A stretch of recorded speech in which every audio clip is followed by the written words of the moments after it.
Оройн төрөө үзэгчдээ MBC NEWS мэдээллийн хөтөлбөрийн баасан гарагийн дугаар эхлэж байна. Мэдээллийн товчхонд анхаарлаа хандуулна. Улс аймгийн цагдаагийн газрын хэрэг бүртгэх тасгаас нэг хором арга хэмжээг сарын хугацаатай зохион байгуулж байна. Улс аймгийн гэр бүл хүүхэд залуучдын газрын мэрэгчлэтнүүд Монгол Улсын зөвлөх багштай хамтран мэрэгжил сонголтын сургалтыг зохион байгуулна. Lovely Coffee Shop дэлхийн стандартад нийцсэн 10 гаруй нэр төрлийн кофегоор үйлчилж байна. Улс аймгийн улаан сумын улсын тэргүүний солонго 4-р цэцэрлэгийн хамт олон одонтой ээжүүдэд хүндэтгэл үзүүллээ.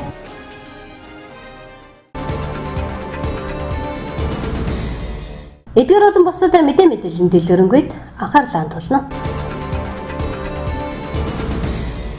Мэдээ эхлэж байна. Аймгийн цагдаагийн газрын хэрэг бүртгэх тасгаас хүний эрүүл мэндийн халдашгүй байдлын эсрэг гэмт хэрэг зөрчилдөөс урьдчилан сэргийлэх иргэдийн эрх зүйн мэдлэгийг дээшлүүлэх зорилгоор 3 дугаар сарын 4-өөс эхлэн нэг хором арга хэмжээг сарын хугацаатай зохион байгуулж байна. Аймгийн цагдаагийн газраас хүний эрүүл мэндийн халдашгүй байдлын эсрэг гэмт хэрэгээс урьдчилан сэргийлэх иргэдэд хууль эрх зүйн мэдлэг мэдээлэл олгох зорилготой хүний эрүүл мэндийн халдашгүй байдлын эсрэг гэмт хэргийн хамгийн ихээр гардаг 3 дугаар сард нэг хором арга хэмжээг 3 дугаар сарын 4-өөс 3 дугаар сарын 31-ний хүртэл зохион байгуулж байна. Улсын хэмжээнд сүүлийн 5 жилийн судалгаагаар нийт бүртгэгдсэн гэмт хэрэг зөрчлийн ихэнх хувийг хүний эрүүл мэндийн халдашгүй байдлын эсрэг гэмт хэрэг эзэлсэн байдаг. Энэ төрлийн гэмт хэргийг 18-аас 39 нас залуучууд үйлдэж байгаа нь судалгаанд тусгагдсан байдаг. Тиймээс энэ төрлийн гэмт хэргийн гаралтыг орон нутагт бууруулах зорилготой нэг хором арга хэмжээг эхлүүлээд байна. Цагдаагийн байгууллагаас хүний эрүүл мэндийн халдашгүй байдлын эсрэг гэмт хэрэг зөрчлөөс үрдэн сэргийлэх иргэд олон нийтийн эрх зүйн мэдлэг оролцоо дэмжлэгийг нэмэгдүүлэх зорилгоор энэ төрлийн гэмт хэрэг хамгийн ихээр үлдэгддэг 3 дугаар сарын сонгоно 2019 оны 3 сарын 4-ний өдрөөс 2019 оны 3 сарын 31-ний өдрийг хүртэл нэг хором нэртэй арга хэмжээг аяныг зохион байгуулж байна. Хүний эрүүл мэндийн халдашгүй байдлын эсрэг гэмт хэргийг согтууруулах ундааны зүйл хэрэгэлсэн болно. Төрхөн зуурын уур бухимдлаа барьж чадаагүй гэр бүлийн тэгш бус харилцаа мөн гарах хор уршиг болон хууль эрх зүйн мэдлэг тутамгаас энэ төрлийн гэмт хэрэг ихээр гардаг байна. За сүүлийн 5 жилийн судалгаагаар Монголд бүртгэгдсэн нийт гэмт хэргийн 30 орчим хувийг хүний эрүүл мэндийн халдашгүй байдлын эсрэг гэмт хэрэг эзэлж байгаа. За энэ дотроо энэ гэмт хэргийн дийлэнх хувийг 18-аас 39 насны залуучууд үйлдэж байна. Хүний эрүүл мэндийн халдашгүй байдлын эсрэг гэмт хэргийг согтууруулах ундааны зүйл хэрэгэлсэн үедээ болно. Иргэд залуучууд үлээлэх зүйлээс болж маргалдах, зодтолдох, өөр бухимдлыг хүчээр шийдэх, гэр бүлийн тэгш бус харилцаа, иргэдийн гэмт хэрэг зөрчлөөс үүдэн гарах хор уршиг оногдуулах ял шийтгэлийн талаарх эрх зүйн мэдлэг дутанг байгаас болж энэ төрлийн гэмт хэрэг ихээр үйлдэгдэж байна. За 2019 оны эхний 2 сарын байдлаар Увс аймгийн нутаг дэвсгэрийн хэмжээнд энэ төрлийн гэмт хэрэг 15 бүртгэгдсэн. 2018 оны мөн үетэй харьцуулахад 13 нэгжээр буюу 46.4% буурсан. Буурсан хэдий ч энэ төрлийн гэмт хэрэг гарсаар байна. За 2017 оны 7 сарын 1-ээс өмнө хүний эрүүл мэндийн халдашгүй байдлын эсрэг гэмт хэрэг нь хохирогч холбогдогч нар хоорондоо эвлэснээр прокурорын шатанд хэрэгжихгүй болдгоо байсан бол 2017 оны 7 сарын 1-ээс хойш эрүүгийн хуулийн өөрчлөлтөөр энэ төрлийн гэмт хэрэг шүүхийн шатанд шийдэгдэх болсон. Энэ нь одоо хамгийн доод ялын хэмжээ нь 450 мянган төгрөгөөр торгуулах, сая 350 мянган төгрөгөөр торгуулах. Тэгээд хүний биед хүнд гэмтэл учруулвал 2-8 жилийн хорих ялтаа мөн 10-аас 40 сая төгрөгөөр торгуулах ялаар шийдвэрлэж байгаа. За иймээс ард иргэд тав өхөн 19 оны 3 дугаар сард болж байгаа баяр ёслолуудын үеэр арх суртуулах хундаа хэрэглэхээс татгалзаж байгуулах хамт олон одоо энэ баяр ёслолуудыг тэмдэглэхдээ арх суртуулалтанд хэрэглэхгүй байж үлээлэх зүйлээс хоорондоо маргалдаж гэмт хэрэг зөрчилд холбогдохгүй байхыг урьдчилан сэргийлж байна. Манай аймгийн хэмжээнд 2019 оны эхний 2 сарын байдлаар хүний эрүүл мэндийн халдашгүй байдлын эсрэг гэмт хэргийн 15 тохиолдол бүртгэгдсэн байна. Энэ нь өмнөх оны мөн үеийнхээс 13 нэгж буюу 46.4% буурсан үзүүлэлттэй байна. 2018 оны 7 дугаар сарын 1-ээс мөрдөгдөж эхэлсэн хуулиар хүний эрүүл мэндэд санаатай хохирол учруулсан тохиолдолд 11-ээс 40 мянган нэгжтэй тэнцэх хэмжээний мөнгөөр торгох 2-8 жилээр хорих шийтгэл оногдуулдаг бол хүний эрүүл мэндэд хөндөвтөр хохирол болгоомжгүй учруулсан тохиолдолд 451-ээс 2700 нэгжтэй тэнцэх хэмжээний мөнгөөр торгох эсвэл 240 цагаас 720 цагаар хорих арга хэмжээг авдаг байна. Хүний эрүүл мэндэд хөнгөн хохирол учруулбал 451-ээс 1350 нэгжтэй тэнцэх хэмжээний төгрөгөөр торгох эсвэл 240 цагаар нийтэд тусдаа ажил хийлгэх болно. 3 сараар зорчих эсхийг хязгаарладаг байна. Дараагийн мэдээ. Аймгийн гэр бүл хүүхэд залуучдын хөгжлийн газар сурагчид болон залуучдад зориулсан сургалтыг шат дараалтаагаар зохион байгуулдаг. Энэ удаад 9-ээс 12 дугаар ангийн сурагчдад зориулсан мэргэжлээ хэрхэн зөв сонгох талаар Монгол Улсын зөвлөх багш, Монгол Улсын их сургуулийн клиникийн профессор хөрөлж авт багштай хамтран ахлах дунд ангийн сурагчдад үн төлбөргүй сарын хугацаатай сургалтыг зохион байгуулна. Аймгийн гэр бүл хүүхэд залуучдын хөгжлийн газрын хамт олон хүүхдийг хөгжүүлэх зорилгоор шат дараалттай олон сургалтуудыг мэргэжлийн багш нартай хамтран сар бүр зохион байгуулдаг. Энэ удаад гэр бүл хүүхэд залуучдын хөгжлийн газар Монгол Улсын зөвлөх багш хөрөлж автай хамтран мэргэжил сонголтын сургалтыг эхлүүлэхээр бүртгэлийг явуулж эхлэв байна. Мэргэжил сонголт нь насан туршийн амьдралын учир утга сансан бодсноо хэрэгжүүлэх боломж, ажилдаа орлоготой байх нөхцөлийг бүрдүүлэх анхны хариуцлагатай алхам байдаг. Тиймээс ахлах дунд ангийн сурагчид мэргэжлээ сонгож амжаагүй байгаа бол энэхүү үн төлбөргүй сарын сургалтанд хамрагдаж мэргэжлээ зөв сонгох боломжтой юм а. За аймгийн гэр бүл хүүхэд залуучуудын хөгжлийн газраас үе шатаагаар сургалтуудыг зохион байгуулдаг. За энэ жилийн бас 2019 оны сургалтууд эхлээд явж байна. За дохионы хэл, за Монгол бичгийн сургалтууд бас үе шатаагаар зохион байгуулагдаж байна. За дараагийн сургалт болох одоо мэргэжил сонголтын сургалт сургалтын бүртгэл эхэлж байна. Энэ бүртгэл нь одоо 3 дугаар сарын 15 хүртэл үргэлжилнэ. За энд бол хүмүүс бас мэргэжил сонголтын аян гэж сонсчихсан болохоос биш яг мэргэжил сонголтын талаар яг сургалт гэж бас сонсог байх тийм ээ. Тэгэхээр бас иргэд болоод за эцэгчүүд хүүхдүүдийн дунд энэ талаар бас мэдлэг муу ах шиг байна. Бүртгэл одоо ихсэн ч гэсэн хараахан бас хүүхдүүд ирж ганц нэг хоёр хүүхдүүд ирж уулзж байна. За энэ сургалт бол маш их ач холбогдолтой юм аа. За 9-ээс 12 дугаар ангийнх нь энд бас хамрагдах боломжтой. За 9 дугаар ангийн хүүхдүүдээс яг цаашдаа одоо ямар чиглэлээр суралцах вэ? Энэ талаараа яг мэргэжээс цаашаа явах хэрэгтэй. Тийм учраас энэ одоо сургалтанд сууснаар маш их давуу талыг олно гэдгийг бас энэ дашрамд хэлмээр байна. За энэ сургалтыг бол Монгол Улсын зөвлөх багш, боловсролын их сургуулийн клиник профессор хөрөлж авгаа бас 1 сарын хугацаатай явуулна. Энэ сургалт бол үн төлбөргүй. За яг одоо ихтэй сургуульд эхлэж байгаа 12 дугаар ангийнханд бол маш их хэрэгтэй. За 9 дугаар ангийнханд бол маш их хэрэгтэй. Цаашд бол яг хичээлээ наривчлаа судлахад за би одоо яах вэ? За 5 жилийн дараа төгсөө гарахад одоо миний мэргэжил хэр эрэлттэй байх вэ? Тийм ээ, яг ямар чиглэлээр би явах хүн бэ? За би одоо яг аль чиглэлээр бол миний давуу тал байна гэсэн ийм зүйлүүдийг бас ойлголтыг авах боломжтой. Тэгэхээр эцэгчүүд бас хүүхдээ болон за мөн одоо мэргэжлээ сонгож амжаагүй дүүнэртэй одоо зөвлөхөд энэ сургалтанд идэвхтэй амралтыг уриалж байна. Мэргэжил сонголтын сургалтын бүртгэл 3 дугаар сарын 15-ны хүртэл Улснуур төвийн 1 давхар гэр бүл хүүхэд залуучдын хөгжлийн газрын байранд бүртгэж байна. Сургалтанд 9-ээс 12 дугаар ангийн сурагчид хамрагдах боломжтой юм. Тухайн сургалтанд хамрагдсан 9-10 дугаар ангийн сурагчид цаашид ямар мэргэжлээр сурах, ямар хичээлийг сонгон судалбал зохих мэдлэгийг олж авах бол хараахан мэргэжлээ сонгож амжаагүй байгаа 12 дугаар ангийн сурагчид нийгэмд ажлын байрны эрэлттэй мэргэжлийг сонгон суралцах чухал ач холбогдолтой сургалтыг зохион байгуулна.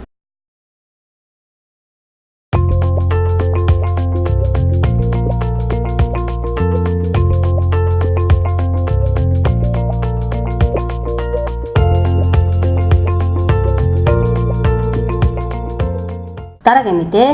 MBC NEWS мэдээллийн хөтөлбөрийн бизнес мэдээгээр үргэлжлэн та бүхэнд хүрч байна. Увс аймагт Lovely Coffee Shop дэлгүүр үе хаалгаа нэгээд удаагүй ч аль хэдийн хүмүүсийн сэтгэлд нийцсэн тоглоо орчин 5 тухтай үйлчлэгийг хүргэсээр ирсэн байдаг. Lovely Coffee Shop нь дэлхийн стандартад нийцүүлсэн төрөл бүрийн кофенээс гадна жимстэй шоколадтай олон төрлийн кексээр иргэдтэй үйлчилж байна.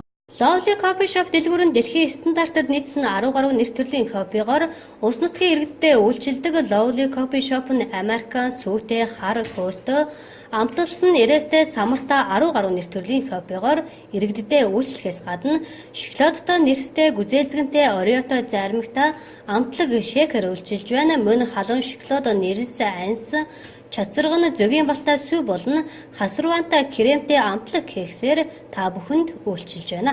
Самбацхан үйлчлэгчтэй ингээд Lovely Coffee Shop нь ингээд байгууллагуудад хэсэг хугацаас өнгөрсөн байна. Манай Lovely Coffee Shop нь дэлхийд нийцсэн стандартын дагуу энэ 10 нэр төрлийн кофе гаргадаг байгаа. Жишээ нь американо, дабл эспрессо, латте, капучино гэдэг ийм кофенуудаар мөн шейк, смути, халуун шүүс ундаа бас тэргээр үйлчилдэг байгаа.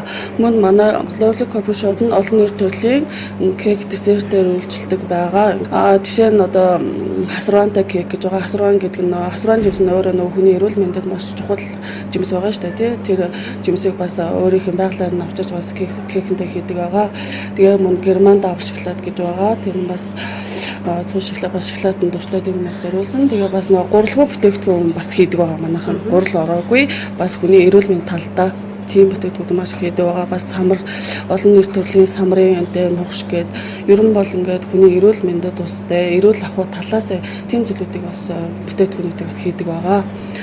Тэгээд манай Lovely Coffee Shop-ын гол зорилго юу вэ гэхээр цаашдаа биш дээ юу дэлхийн стандарт нийцсэн тэгээд бас эрүүл ахуйн шаардлага хангасан бас тийм эрүүл мэндийн талдаа голчлох тийм бүтээгдэхүүн Lovely Bakery гэдэг чиглэлээр энэ хөгжүүлэх зорилготой байгаа юм. Бас нөгөө байгууллага болон хамт олоноор ингээд кофе болон бусад бүтээгдэхүүнээр хүргэлтийн үйлчлэг бас хийдэг байгаа. Ингээд та бүхэн манай Lovely Coffee Shop-ийн энэ 5 дахь орчинд гэр бүлийн хамаатан садан анги хамт олноороо ирж тухтай үйлчлүүлээрээ бас мөн ирж ажил болон бас хичээл юмаа хийх тийм тухтай орчин бүрдүүлсэн байгаа. Ажлын уулзалт онлайн орчин бүрдүүлсэн Lovely Shop-ийн хамт олон дэлхийн стандартад нийцсэн кофе амтад кексээр үйлчлэхээс гадна интернет орчинг бий болгож өгсөн байна. Найз нөхөд хамт олон гэр бүлэрээ чөлөөт цагаа зөв боловсон 5 тухтай орчин нөхцөлд өнгөрөхийг хүссэн хүн болгоныг Lovely Coffee Shop-оор үйлчлүүлэхийг үрж байна. Lovely Coffee Shop нь ажлын өдрүүдэд 9-ээс 20 цагийн хооронд, амралтын өдрүүдэд 10-аас 19 цагийн хооронд ажиллаж байна. Манай хаяг Ханкөхийн рестораны 1 давхурт байрлаж байна.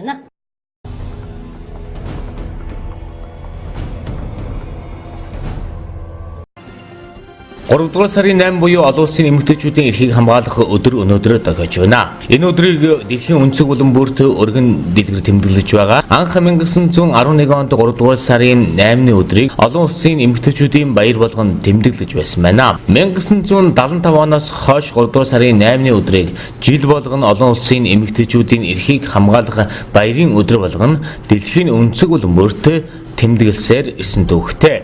1857 оны 3 дугаар сарын 8-нд Нью-Йорк хотын оюутлын болон гутын үйлдвэрийн ажилчид ажлын цагийг багасгах гэрэл гээтэй зэмцгэр тоглох ажлын байр бүрдүүлэх эрчүүдтэй адил хөдөлмөрийн хөлс авч байх шаардлага тавин жагссан байна. Учир нь тэр үед эмэгтэйчүүд өдөрт 16 цаг хөлсгүй шахам ажиллаж байхад эрчүүд 10 цагаар ажилладаг байжээ. Энэ үед Америк нэгдсэн улсад олон үйлдвэрүүдэд ажилчдын холбоо хэмээх байгууллага үйл ажиллагаагаа явуулж байсан бөгөөд 1857 оны 3 дугаар сарын 8-нд дахин нэг байгууллага нэмэгдэж анх удаага эмэгтэйчүүд гишүүнээр элсэж эхэлсэн төвхтэй. Мөн энэ өдөр Нью-Йоркийн олон хотуудад сонгогдох эрх эдлүүлэхийг шаардсан олон зуун эмэгтэйчүүдийн сүрд жагсаал болсон байна. Ийхүү тэмцэж байсан эмэгтэйчүүдийн ихэнх нь Орос, Итали, Польшоос ирсэн цагаатчид байжээ. Тиймээс энэ өдрийг эмэгтэйчүүдийн эрхийг хамгаалах зорилготойгоор тэмдэглэн ирсэн юм а. Хацаргой хойд хатан заяат эжийн нартаа олон улсын эмэгтэйчүүдийн эрхийг хамгаалах өдрийн гал цогтой мэндийг хүргье.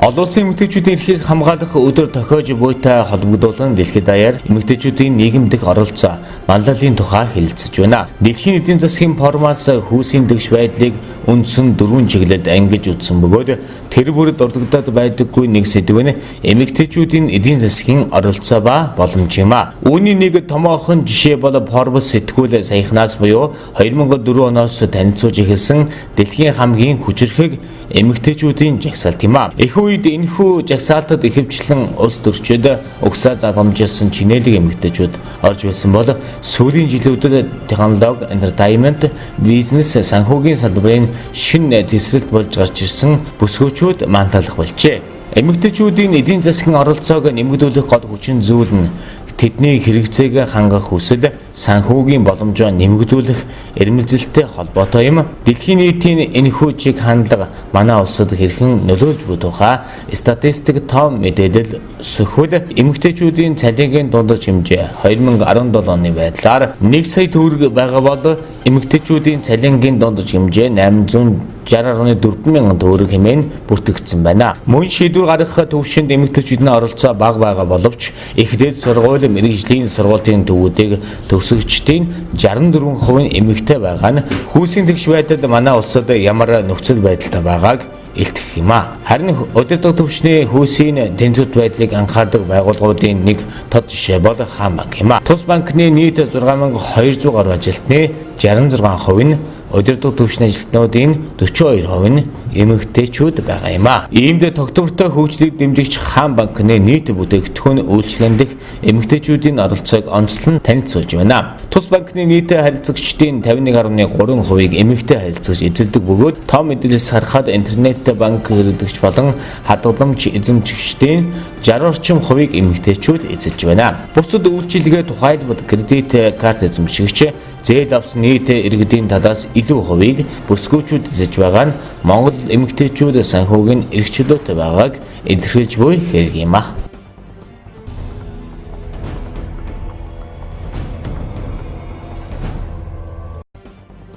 Энэ оны эхний 2 сард манай улс импортоор нийт 837.5 сая $, бараа түүхийд оруулжээ. Энэ нь 2018 оны мөн үеэс 111.5 сая $, буюу 15.4%-аар өссөн юм а. Импортоор нийлүүлсэн барааны 95%-ийг валютын төлбөртэй худалдаа, 2.1%-ийг гадаадын зээлийн хөрөнгөөр нийлүүлсэн бараа, 1.4%-ийг гадаадын тусламжийн бараа, 1.6%-ийг гадаадын хөрөнгө оруулалтаар нийлүүлсэн бараа, 104%-ийг борлуулалтын бараа эзэлж байна. Эдгээр барааны нийт үнд машин механик тоног төхөөрөмж ба эдэн цахилгаан хэрэгсэл тэдгээрийн сэлбэгт 178.3 сая $, буюу 21.3%, эзнес бүтээгдэхүүн 201.9 сая $, буюу 24.1%, Үүний дотор нефтийн бүтээгдэхүүн 181.1 сая $, буюу 89.7%, мал амтан ургамлын гаралтай бүтээгдэхүүн хүнсний зүйл 82.4 сая $, буюу 9.8%,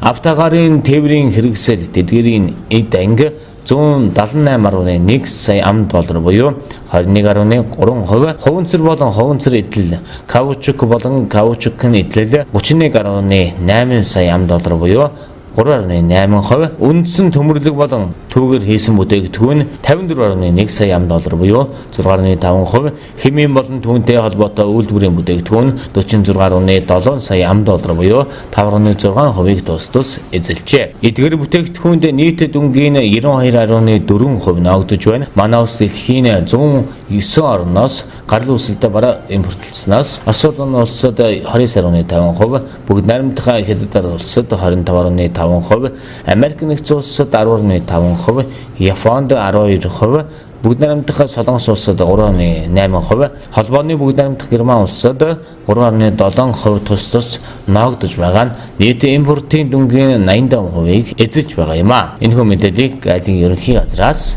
өглөө.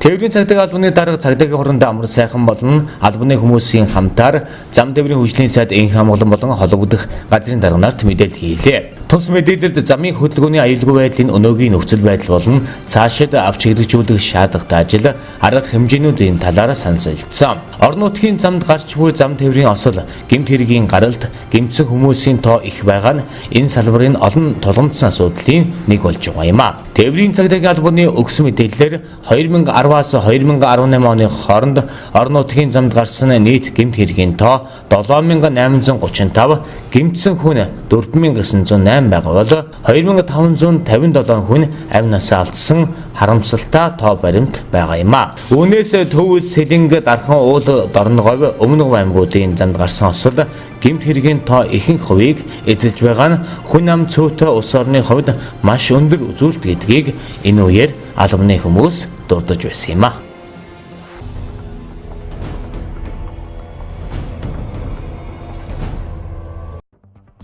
Өнгөрсөн жилийн баярын өдрүүдэд буюу 3 дугаар сарын 7-8-ны өдөр нийслотын хэмжээнд согтуугаар тээврийн хэрэгсэл жолоодсон 176 зуршлыг илрүүлэн саатуулж хуулийн дагуу хариуцлага олжээ.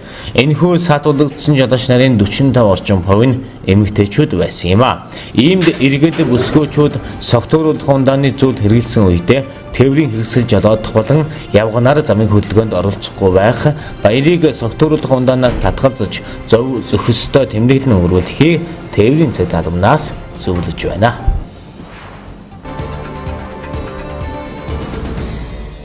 Дараагийн мэдээ. Олон улсын эмэгтэйчүүдийн эрхийг хамгаалах өдрийг өгтөн Увс аймгийн боловсрол соёл урлагийн газраас санаачлан хэрэгжүүлсэн ээжтэй бие хайртай өдрөлгийн хүрээнд Улаанбасмын улсын тэргүүний Солонгод 4-р цэцэрлэгийн хамт олон одонтой ээжүүддээ хүлээн авч хүндэтгэл үзүүллээ. Энэхүү арга хэмжээг тус цэцэрлэг 12 дахь жилдээ зохион байгуулж байна.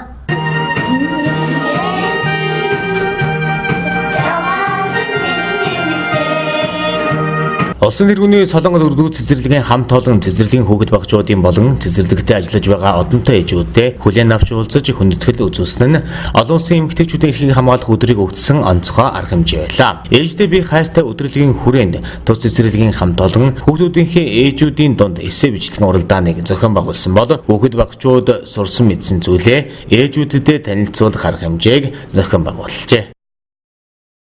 Нийт эмэгтэйчүүдтэй олон улсын эмэгтэйчүүдийн эрхийг хамгаалах өдрийн мэндийг 4-р цэцэрлэгийн хамт олноосоо хүргэж байна. Аймгийн боловсрол соёл урлагийн газраас зохион байгуулж явуулж байгаа ээжтэй бие хайртай өдрөлгийн хүрээнд 4-р цэцэрлэг маань 3 сарын 4-өөс 7-ны өдрүүдэд ээж ер нь энэ цэцэрлэгт хамрагдаж байгаа бүх эмэгтэйчүүд ээжүүдээгээ хүүхдүүд маань яаж ээжтэй хандах уу, ээж байхын утга учир юу, сайн ээж байхын учир юу гэсэн тийм эссе бичлэг болон мөн хүүхдүүд маань ээжүүдтэй урлагийн тоглолт өөрсдийнхөө юу сурч мэдсэн, мөн ээжтэйгээ хамтарч юу хийх хүсэлтэй байдаг дээр нь тулгуурлан болон үйл ажиллагаагаа зохион байгуулж явууллаа. За өнөөдөр бол бид нар энэ ээжтэй бие хайртай гэдэг өдрөлгийнхөө хаалтын үйл ажиллагаа болгож нийт цэцэрлэгийнхээ одонтой ээжүүд болон мөн цэцэрлэгийн хамт олон дундаа байгаа одонтой ээжүүдтэй ингэж хамтарч ураад өнөөдөр одонтой ээжүүд гэдэг өглөөлийг бол зохион байгуулж өдрөлгийг зохион байгуулж явуулж байна.